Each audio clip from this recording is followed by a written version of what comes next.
Hey guys, it's August 11th, 2021. Today's my 40th birthday. Came home. This was on my doorstep. Looks like a 2022 Mathews bow. 3X! August 16th, 2021, and I have a 22 Mathews bow in hand. Sounds like a good problem, but I'm going hunting in 1 week from today. So do I have enough time to get this bow and ready for proving grounds and Mathews stuff? I think so. And I'm here to pick up that bow and get it set up with MFJJ. Let's go.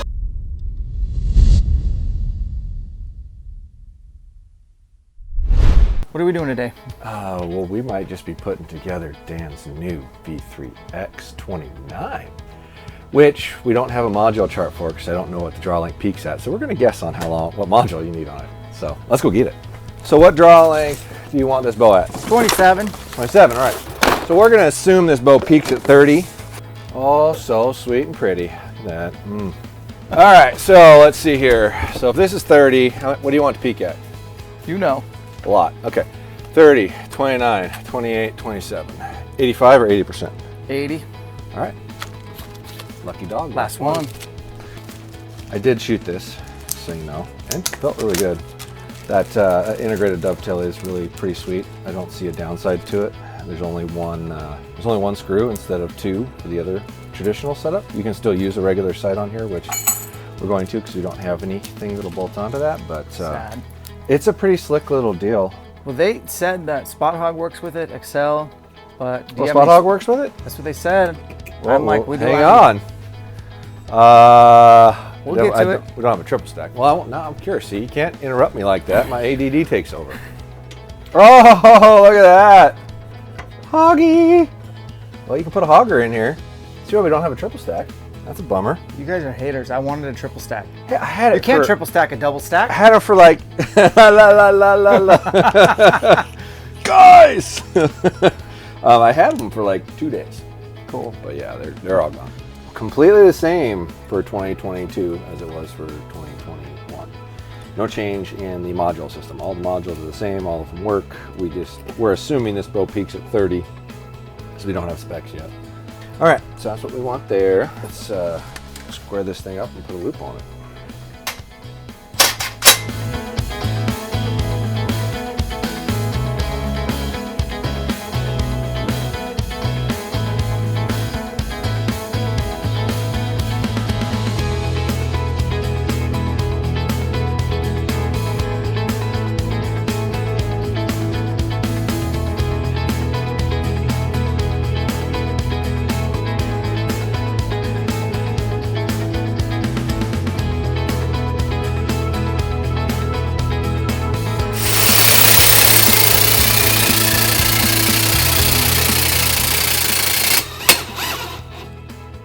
Need a little battery juice there.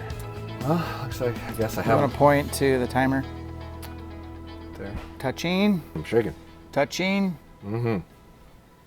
And wheeling is beauty. Wheeling looks good. And okay, guys, so we're doing new side plates through Elk Shape. We're gonna sell them on ElkShape.com. Josh is gonna handle the fulfillment. Josh has got the fulfillment center here. So when you make an order from ElkShape.com, chances are I'm having these guys here do the fulfillment. And been really working hard to bump up that e-commerce on the Elk Shape. So we appreciate your support. I want to show you guys, this is the first time you're going to see it, but these are the side plates from Elk Shape. Check them out.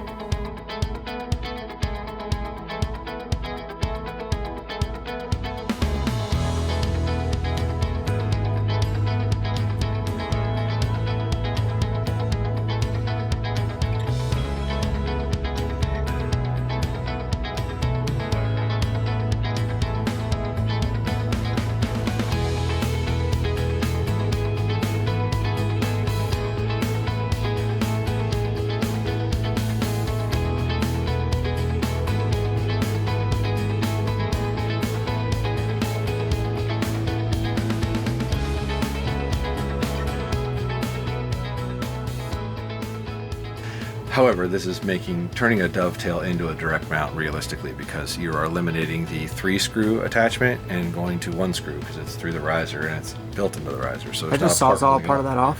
Absolutely. Yeah, it clears your cable, so it's not in your way. I mean, it's this far off your cable. So that it doesn't touch right there. It's not gonna hurt nothing, staying hanging out. If you want to cut some weight, absolutely. Saws out right off, get a grinder out, clean it up. Which I would probably do because I wouldn't move it away. I don't want to move it ever. Yeah, so I mean that's always an option. Let me. This vise has been finicky lately, so let me stick it in a different one for. Once again, for those that are on the internet and know more than you, well, there's a lot of people out there that know more than me. What's the deal with compression? And when I say compression, explain what I mean to them. Well, are you referring to bringing your sight in? Yeah, everything in and tight. So the argument, because people will say that moving your sight away from you makes you more accurate, and it does. If you never, ever create any personal influence into your shot, but we all do. I mean, I do. You do. Can't tell me the average Joe doesn't. You're gonna influence your shot a little bit by your own omission. You're gonna create it. So by moving the pin closer to your hand, those amplifications become less. So when I say it's more accurate, I mean when I make a mistake, it's more accurate because it's not so far out that the little movements I make get amplified so much more. If I keep this thing in as far as it'll let me, when I do torque, I torque my aiming point a less distance from center, okay, because that's what's going on. If you torque, and this is out here 3 inches farther, you're amplifying how far that pin moves when you rotate your hand ever so slightly. And we all do it. We all do it a little bit or a lot. You know, people out there that do it a lot, but we all do it to some small degree. So your variance becomes more. Also, when you bring that in like that, you increase your range because your aiming points are closer together. So the rotation isn't as great. So by moving that sight farther away, you won't be able to shoot as far. Now I'm nitpicking here, okay? I'm probably saying 2 yards, 3 yards, 5 yards more. But eventually you run into the path of your arrow. Well, I always run into a dead end. Always. Oh yeah. My 31? Yeah. 111. Yeah, I'm 120 to 125 depending on which bow. Yep. I just run out because the pin's right in the middle of the housing, and that's all the farther. Now if your pin was lower in the housing, like just barely above the level, you'd gain another 15, But I don't 20 like yards. that. I get it. I center my housing through the peep. I don't like that being the bottom. No, I agree. I agree 100%. So you're going to run into a maximum, and the closer you get that thing to your eye, the farther that maximum is going to be whilst keeping the pin in the middle of the housing. Let's see here. There's the soft spot to where it, oop.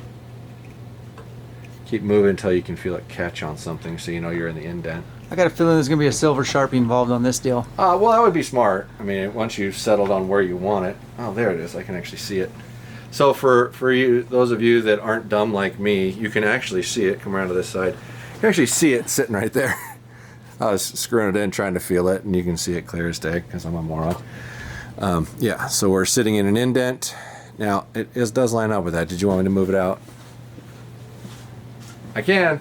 That looks good. I mean, you like it? Well, yeah, you couldn't go more that way. That's good. It won't let you. So that's do that. The farthest indent that you can get to. Yeah, that thing ain't going anywhere. So I was gonna bolt this on to adjust your rail, but I forgot you can't adjust your rail on this side. All right. At least so it weighs 16 pounds. Your bubble square. This is true. That triple stack's really heavy. It's like that long, and it's full of metal, and whew, man. So your level there. So that rail's level. That's right. Nothing much to touch there. Nothing much less to do here other than, I don't know, put it through paper with your arrow. Oh! That's pretty darn close right out the gate. Stay tuned. What are you going to do? What am I going to do? I'm going to set a peep in your string, and I'm probably going to bump your arrow rest down just tight. So I know it's timed because I already checked. Yep. So I bring your rest down. Throw a nose button on while we're at it. Yeah, I like a nose button, guys. And somebody made a mean comment about my nose, and I want to tell you right now, you are not the first person to make fun of me for the size of the nose. Well, I was about to move here. Yeah. I said a face made for radio, for TV, but a nose made for radio. See? So, and then height. And here's my thing, man. I'll make fun of people, but I make fun of people for shit they can control. Like, Josh can't control that he's 6'5". Lurch. But he can control that he's 6'5" and not a string bean, wimpy. See, here it comes. There it comes. Yeah, I know. I gotta get in the gym. Thanks. You want a 732 or? Quarter or what? What did we do on the 27? We did 732. We did. I thought we did 732 on the 31 and quarter on the. We did. Yeah. So this is a tweener though. See, this is right in between. And what this? How big is that housing? Psychedelic trippy ring's bigger. Let's go quarter. Yeah. Quarter. So on when we have peeps that twists and we have to make an adjustment, bottom. Farther away from the peep means it does less when you do it. Gotcha. Closer to the peep means it does more. So like a whole twist here is like a quarter turn to a half turn here, depending on how much twist. Won't affect your timing.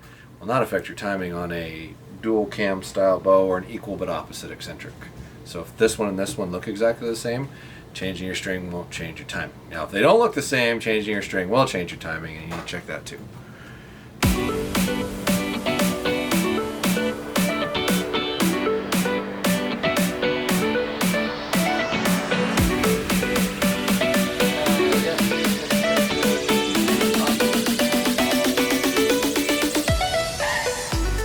So when people message all the time, where should you set the peep at? 20 yards, 40 yards, 1 yard? Oh, it depends on how far you want to shoot. So if your goal is to shoot 20 to 80, I'd probably set your peep 50. So in the middle of the adjustment, you're in the middle of where your base shoot typically be. I don't have it crammed all the way up as high as it'll go.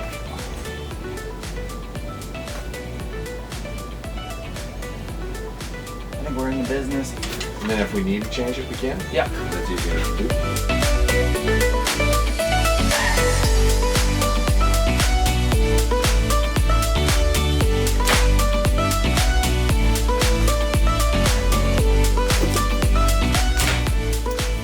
So we're gonna do third axis rough. We're gonna rough it in. Obviously, like Josh always said, go shoot it in. I agree.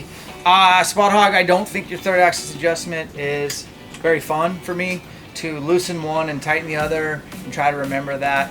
I fortunately made a video on it and I can always go back and watch that video to see turn left, turn right. But black gold does make, I think, arguably the easiest third axis adjustment for shooting in. Stupid easy. Like stupid easy.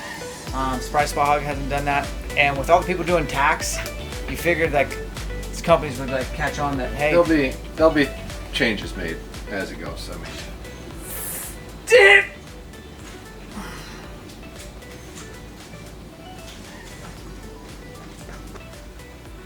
Remember the time we had a guy shoot through this wall I totally remember that.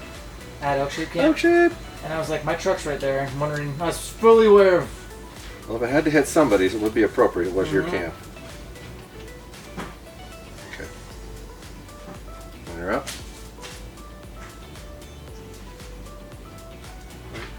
Let me get a break. When you're dead. Do that. Okay, do it again. It's pretty damn close, man. Go ahead. Don't hurt yourself. Oh.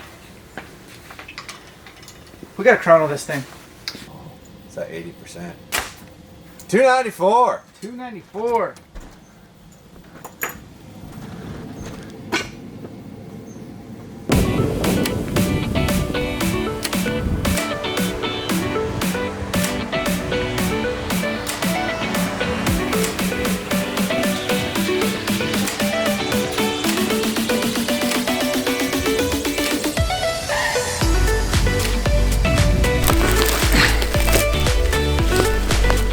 Guys, I'm so happy.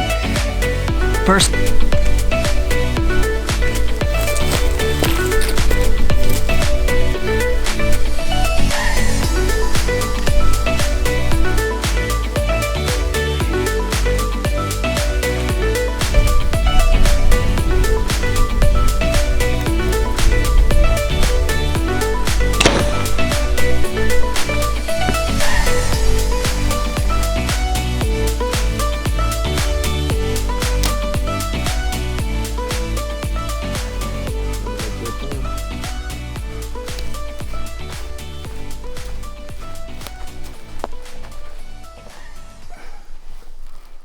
got a little elk blood on it, but it's good to go. 447 grains, 125 up. FOC is like 16%. Yeah, this will get through an elk.